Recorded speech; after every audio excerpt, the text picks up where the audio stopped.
anumang hayop na iinom doon, patay. Ahas, bayawak, o ano, at makikita doon yung mga buto, yun ang testify. Gaano po kalawak po yun? Yun eh, may kanya-kanyang diameter eh, mayroong siguro mga 1 dipa. Isa lang buo yun o marami? Maya-maya, meron uli doon. Okay. Kanya-kanyang location. Okay. Maraming location yan. Okay, so marami hong salamat. Okay.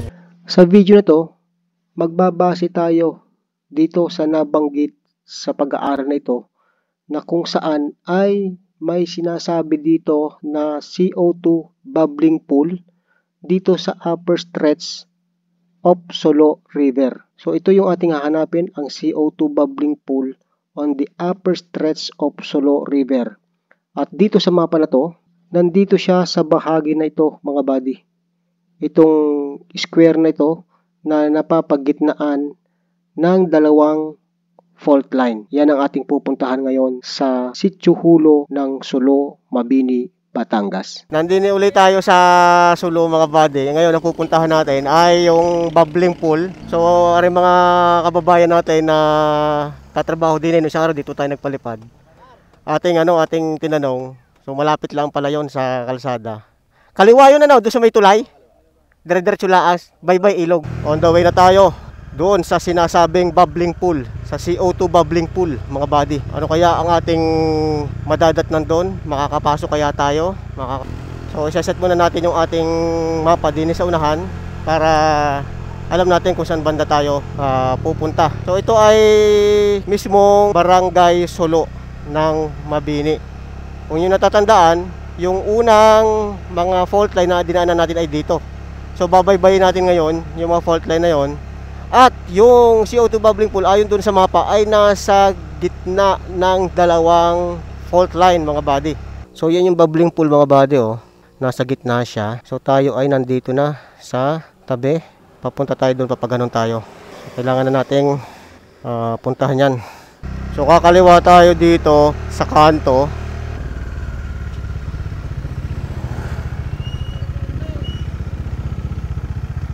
Ito pala. Yan.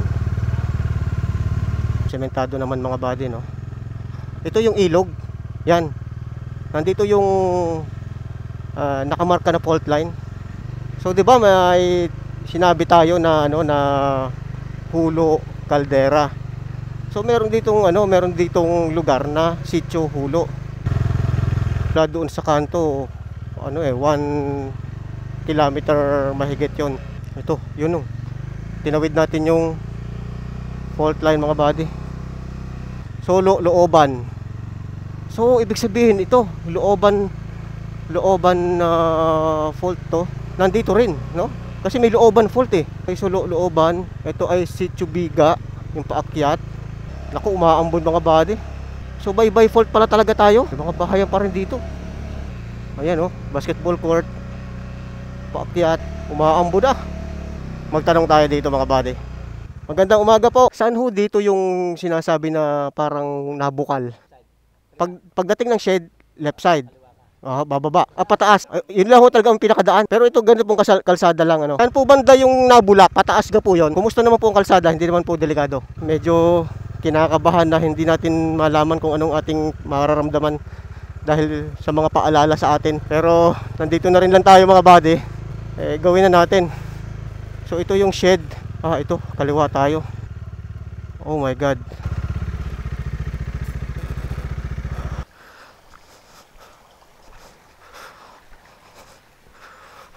Madulas dito mga buddy. Madulas. Hindi kakayanin dito. Kapag pasyahan natin mga buddy, no. Nanaig yung ating konsensya. Yung good side ng konsensya natin. Hindi na natin itutuloy. Kasi delikado talaga itong kalsada.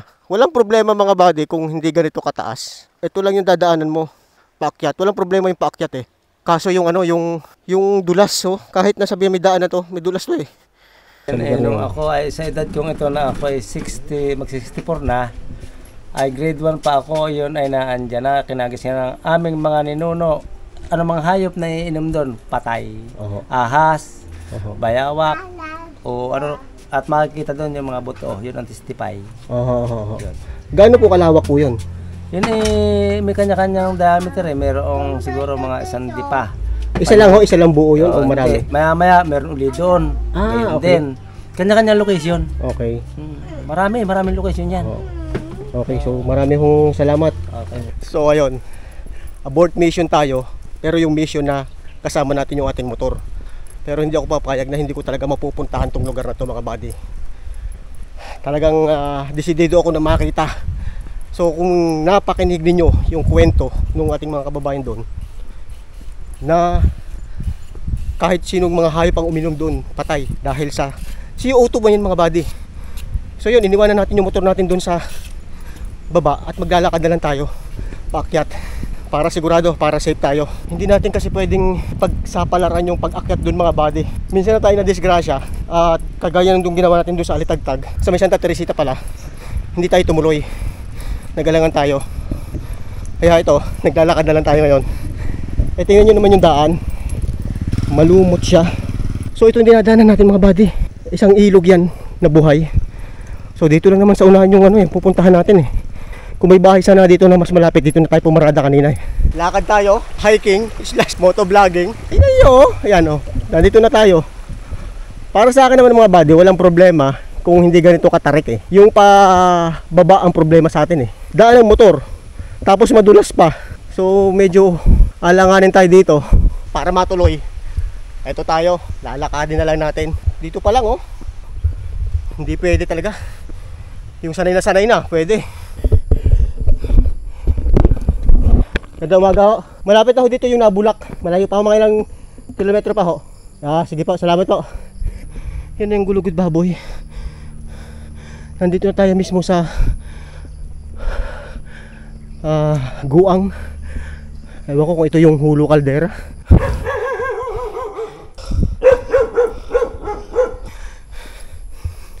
In case na may humabol na aso.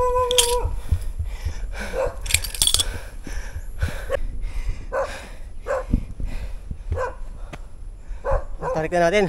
May daan dito, may trail. So, titingnan natin kung ito ay pababa doon. So ngayon dito trail, walang daan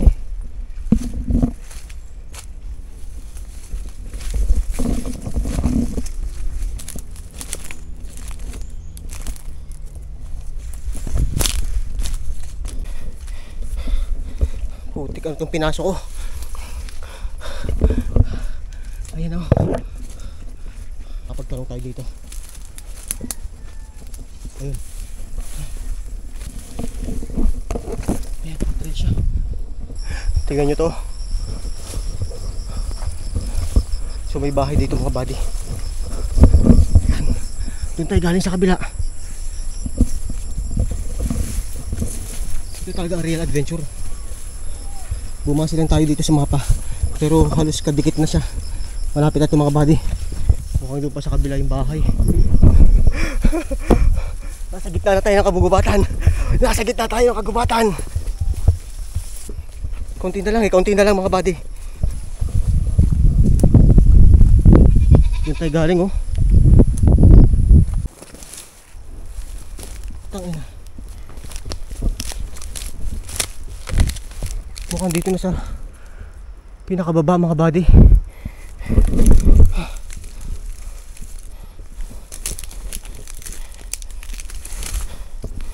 Tingnan natin. Dito na yung malapit na.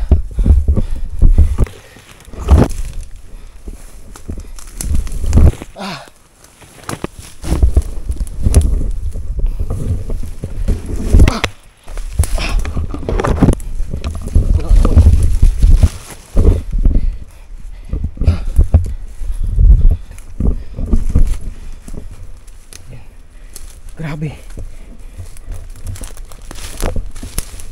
So may ilog dito.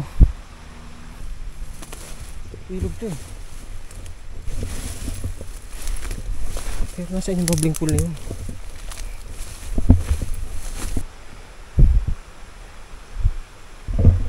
Tignan natin.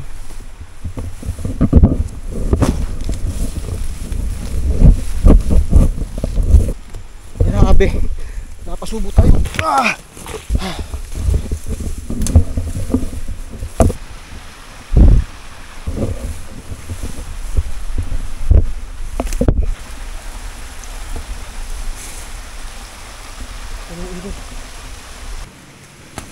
Ah! Pababa tayo sa baba. Pag naligaw, baybayin lang natin itong ilog para makarating tayo dun sa mga bahayan.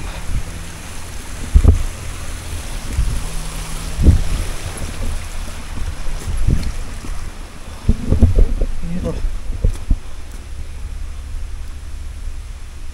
Hindi kaya ito? Kulay dilaw yung ini-emit niya na ano na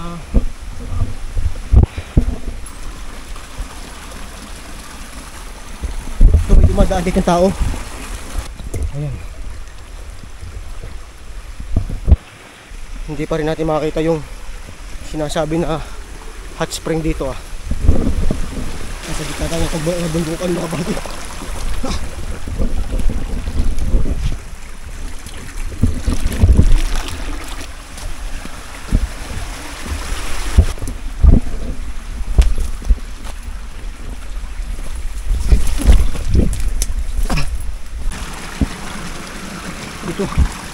Ito hata oh.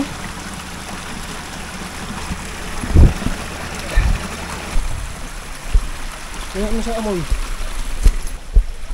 Ito.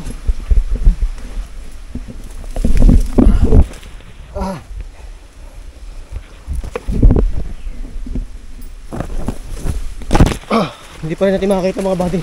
Pero ito meron ditong trail. Nasaan kaya yun? Ito. Ay putsik.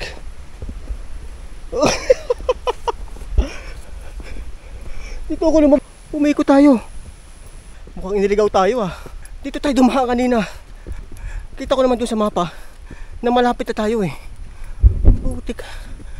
Ngayon nandito na naman tayo. Ayon sa kanya yung nabulak na yun doon pa dire-diretso. Diretso pa yan, may poste. Okay. Tapat na ng poste. Okay.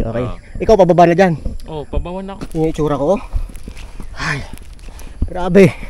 So akit tayo dito. Dire-diretso lang. Huwag tayong liliko sa kanan. Dahil ilog yon. So doon kasi sa mapa na ipinlat natin, nakalagay doon sa tabi ng ilog. Kaya ako naman syempre susundan natin. Malayo pa. Diyos ko po. Yan yung gulugod baboy oh. Ito, tanaw natin ito isang araw. Yung pinakaukab na to dito sa may binandirahan gulugod baboy na bundok. So dito. Okay. Mas meron pa tayong trail dito. Ah, ito!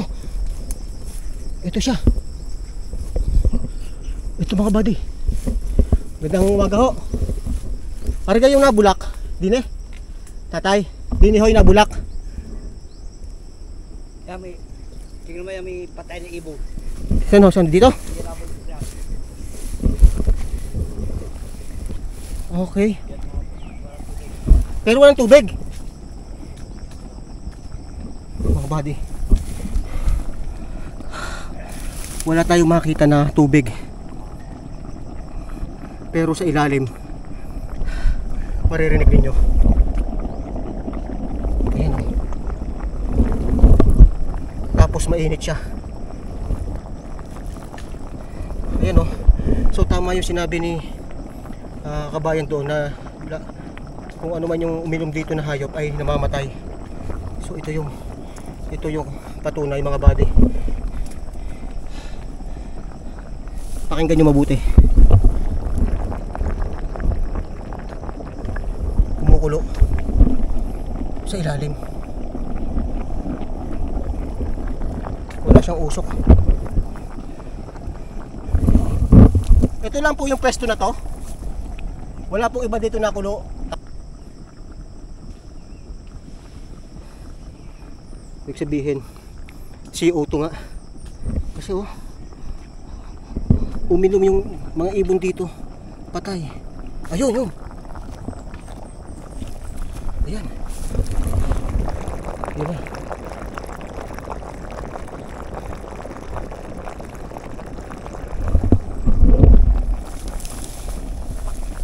Yung tubig, oh. So toxic yung tubig nito. Mga buddy.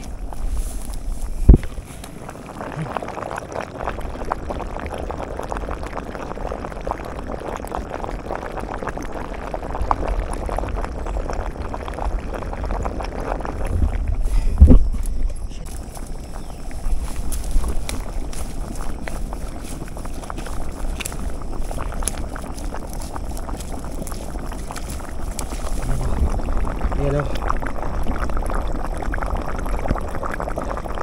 So, ibig sabihin mga buddy, may init pa talaga ito sa ilalim.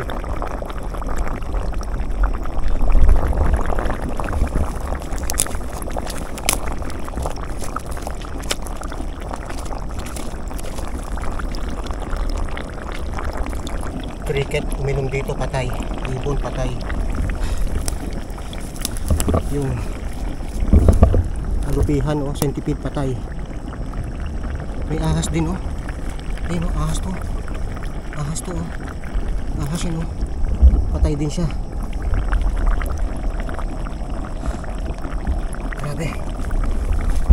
Ayan siya. Ito na nga mga buddy ang aerial shot ng CO2 bubbling pool na matatagpuan sa Sitio Hulo ng Sulo, Batangas. At ito naman yung mga kabundukang nakapaligid dito. Maaring yung nakita natin sa mapa ay iba pang lokasyon ng CO2 bubbling pool. Kasi ayon nga dito sa mga residente, ito daw ay minsan sa ibang parte na maaring sa buong area na yan, sa may Talahiban, ay hindi lamang yan ang sinasabi na bumubulak, na kung saan nga ay natabunan na ng lupa. At ayon doon sa ating may interview mamaya, ay yan ay dating palayan. At yung ilog na ating pinuntahan ay dyan sa may parte na yan. So napakalayo niya mga buddy sa ilog.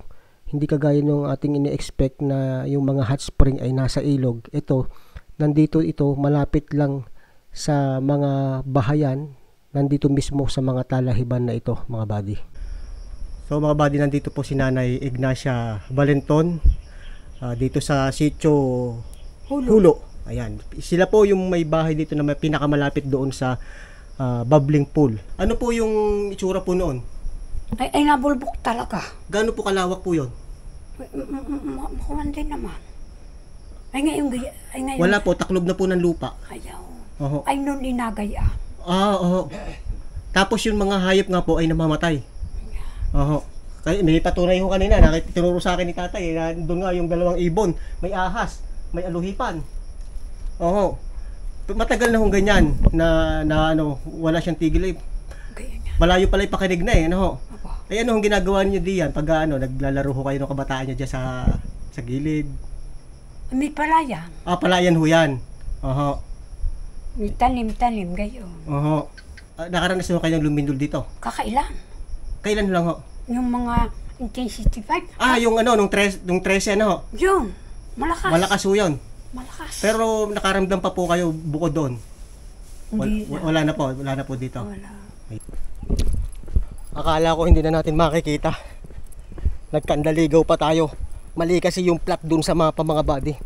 Kasi doon sa old map na doon sa mismong studies nila, no, yun ang ating sinundan. Tapos itinrace natin doon sa Google Earth. Doon mismo sa may malapit sa ilog. Yung pala, hindi na siya bababata doon sa ilog, kundi dito lamang siya sa bukana. Pero at least mga buddy, successful tayo sa ginawa nating pagpunta dito sa CO2 bubbling pool ng Sulo. Which is, ibig sabihin mga buddy, aktibo pa rin yung carbon dioxide, no? Dito sa area na yon, kasi namatay yung mga uminom na ibon, ano? Yung ahas, pati yung aluhipan, yung cricket. Dito tayo lumabas dito sa pinanggalingan din natin. Bali nagbaybay ilog tayo. Kaya nga sabi ko sa inyo, pag hindi nyo na alam yung direction kung saan pupunta at may nakita kayong ilog, sundan lang ninyo yung mismong linya ng ilog na yan pababa, at sigurado dadalhin ko yun yan sa mga bahayan or sa malapit sa daan. Which is yun nga nangyari, no? Dito tayo lumabas kanina dito sa tulay na to, sa pinanggalingan natin. Okay, so that's all. And sana nag-enjoy kayo sa ating adventure for today. Which is marami kayong nalaman tungkol dito sa ating lugar dito sa Mabini, Batangas. So yan yung ating pinanggalingan kanina, dito tayo lumabas. Ayan dito. So kita niyo yung stream na yan, oh. Papunta yan doon sa sa baba.